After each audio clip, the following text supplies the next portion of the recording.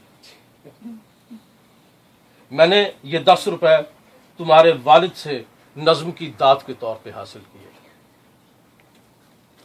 میں نے یہ 10 روپے تمہارے والد سے اپنی نظم کی داد کے طور پر حاصل کیے تھے۔ یہ 10 روپے تمہارے پاس ایک امانت کے طور پر۔ جس دن تم کسی شاعر یا تخلیق کار کو ان 10 روپوں کا حقدار سمجھو تو اس روایت کو آگے بڑھا دو۔ وہ کون ہے؟ کوئی ملا آپ لوگ کہ نہیں؟